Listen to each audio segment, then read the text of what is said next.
رضا صاحب، آج کی یہ پروسیڈنگ ایک تو یہ بتا دیں، ہم نے دیکھا کہ بڑی عجلت میں قومی اسمبلی کا اجلاس علیحدہ ہوتا ہے، پھر سینٹ کا، پھر مشترکہ اجلاس بلا کے، اور حکومت کے پاس شاید کوئی آپشن ہی نہیں بچا تھا. لیکن یہ آج جو قوانین پاس کیے گئے ہیں ان کے اثرات کیا ہوں گے، اور فیٹف جس کے لیے یہ سب کچھ کیا گیا ہے وہ مطمئن ہو جائے گا، پاکستان گرے لسٹ سے نکل جائے گا؟ پہلی بات تو ویسے میں ذرا ایک جملہ صرف آپ کی اس نشریات کا فائدہ اٹھاتے ہوئے یہ ایک دفعہ پھر کہہ دوں جو سننے والے ہیں کہ میرا کوئی ٹویٹر اکاؤنٹ نہیں ہے اور میرا کوئی فیس بک اکاؤنٹ نہیں ہے. نہ میں نے فیس بک کا کوئی پیغام دیا ہے، نہ کوئی ٹویٹ کیا، کچھ نہیں ہے، سب جعلی ہے، فیک ہے جو میرے نام سے ٹویٹ ہو رہا ہے یا فیس بک کا میسج دیا جا رہا ہے. چوہی صاحب، اب تو اتنے قوانین بن گئے ہیں اور شہر پسندوں کی بے کنی کرنے کے لیے، تو یہ صرف خاص لوگوں کے لیے، آپ کے لیے نہیں ہے؟ یہ میں شکایتیں کر چکا ہوں جی وہ سائبر کرائم والوں کے ساتھ کہ ایف آئی اے کو، ڈی جی ایف آئی اے سے میری بات ہوئی ہے ذاتی طور پہ. انہوں نے ذاتی طور پہ بھی ایک آدمی لگایا، اس کی معمور کیا ایک افسر کو، پتہ نہیں، خبر نہیں، وہ کوئی کبھی آ جاتے ہیں اور وہ سوال میرے سے ہی کرنا شروع ہو جاتے ہیں. پھر وہ کبھی کہتے ہیں کہ جی یہ تو وہ بس امریکہ سے ہی اگر یہ وائپ آؤٹ ہو آپ کا جعلی اکاؤنٹ تو وہی کر سکتے ہیں، وہاں ہم نے وہاں لکھ بھیجا ہے، یہ کر دیا، وہ کر دیا، اور اسی طرح چلتا رہتا ہے. اور وہ بدستور آ رہے ہیں، اور جو میری زبان نہیں، میرا لہجہ نہیں، اگر مطلب ہے وہ اپنی طرف سے بتاتے ہیں، وہ اس طرح کا کرتے ہیں کہ وہ شریف خاندان کے خلاف میں بات کرتا ہوں تو وہ اس قسم کا ہوتا ہے اس پہ. پر وہ جو زبان ہوتی ہے اور لہجہ ہوتا ہے، میں نے کبھی ایسا لہجہ استعمال یا زبان نہیں استعمال کی اپنے مخالفوں کے لیے بھی، جن کو میں ناپسند کرتا ہوں ان کے لیے بھی میں نے کبھی نہیں کی. وہ اس قسم کی ٹویٹس اور یہ کرتے ہیں. تو میں یہ بتانا چاہتا ہوں آپ کی وساطت اور آپ کا فائدہ اٹھاتے ہوئے آپ کے پروگرام میں آپ کے ناظرین کو کہ میرا کوئی ٹویٹر اکاؤنٹ نہیں اور نہ میں نے کوئی کبھی فیس بک کا کوئی پیغام بھیجا ہے. جی ٹھیک ہے. جی کہیے. ہاں جی، نہیں، آپ وہ بات کرنا چاہ رہے تھے قانون سازی کی. اور جی اعتزاز صاحب، ہم یہ پوچھنا چاہ رہے تھے کہ یہ جو آج قوانین پاس ہوئے ہیں ان کے اثرات اور جو مقصد ہے فیٹف کی گرے لسٹ سے ہم نکل جائیں، کیا ہم وہ مقصد حاصل کر لیں گے؟ تھوڑا بہت تو ہوگا اس سے فائدہ، کیونکہ وہ توقع تو ایف اے ٹی ایف والے فیٹف والے لگائے بیٹھے ہیں ہم سے کہ ہم بہت دور قسم کی اور جامع قسم کی قانون سازی کریں گے اس حوالے سے. تو وہ تھوڑا بہت یہ کہ 60 دن کے لیے اب وہ پروب کر سکتے ہیں، اختیار لے سکتے ہیں عدالت سے. یہ باقی ممالک جتنا نہیں ہے. میرے خیال ہے اپوزیشن کے دباؤ کے تحت یہ ذرا اس میں کم عرصہ ہوا ہے. باقی کئی ممالک میں، یورپ یا روس میں تو کوئی کسی کی اجازت ہی نہیں چاہیے ہوتی، اور وہ کسی ادارے کی اگر کرائم سسپیکٹ کیا جا رہا ہے، جرم، ایک پریڈیکیٹ کرائم جس کو کہتے ہیں، وہ سسپیکٹ کیا جا رہا ہے تو اس کے بغیر بھی ہو جاتا ہے. پر یہ اپوزیشن نے مل کے کندھا سے کندھا جوڑ کے گورنمنٹ کو مجبور کیا ہے کہ یہ جو ریاستی مشینری ہے ہماری، جو انتہائی کرپٹ ہے، جو اس کا بڑا ناجائز فائدہ اٹھا سکتی ہے ان اختیارات کا، جتنے اختیارات ان کو دے دے وہ استعمال تو شہری پہ ہی ہونے ہوتے ہیں نا. وہ ہمارے لیے تو ایک بڑا ڈائیکاٹمی اور ڈویلٹی ہے، ایک ایک طرفہ تماشا ہے کہ اگر مانتے ہیں بات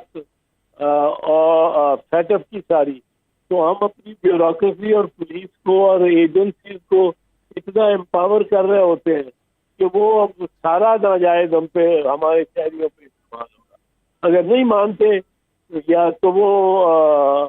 گورنمنٹ پہ اور یا اپوزیشن پہ الزام لگے گا کہ جی آپ نے گرے لسٹ سے خدا نہ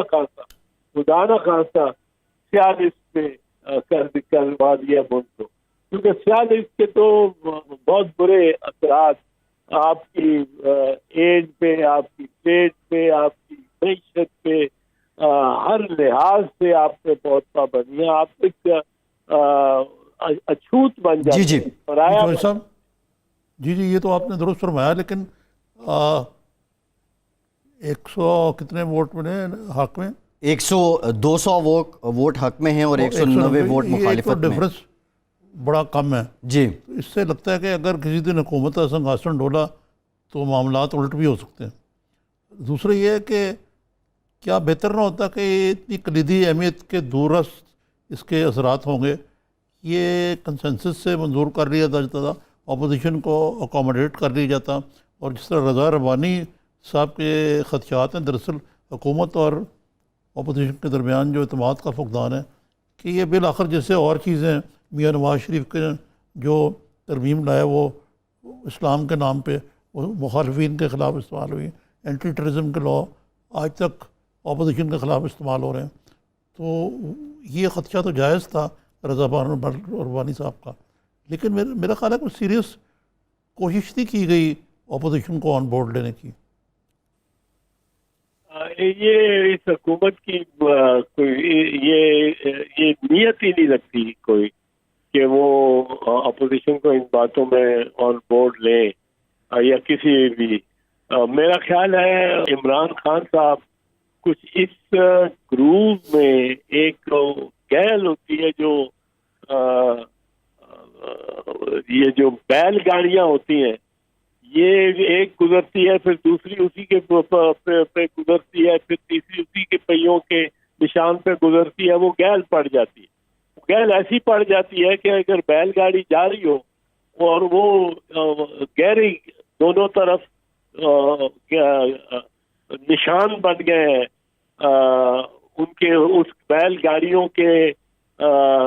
آمد و رفت سے، کہ وہ خود بیل گاڑی اس میں سے نہیں بیل نکال سکتے کہ اس گیل سے پہیوں کو، کیونکہ وہ ڈیپ اتنے ہو گئے ہوتے ہیں ٹریک۔ تو یہاں ہمارے یہاں بڑا یہ ڈیپ ہو گیا ہے کام، اور آپ اور عمران خان صاحب کا میرا خیال ہے کہ یہی ہے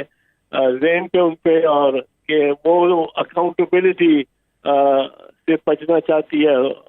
اپوزیشن، اور وہ اکاؤنٹیبلٹی پہ کہ کوئی کسی قسم کی رعایت دینے کو تیار نہیں، یا وہ تو سمجھتے ہیں شاید کہ رعایت دینے کے کا اختیار ہی نہیں ہے ان کو ووٹر سے ملا ہوا۔ تو ایک بڑی دو ایکسٹریم پوزیشنز ہو گئی ہیں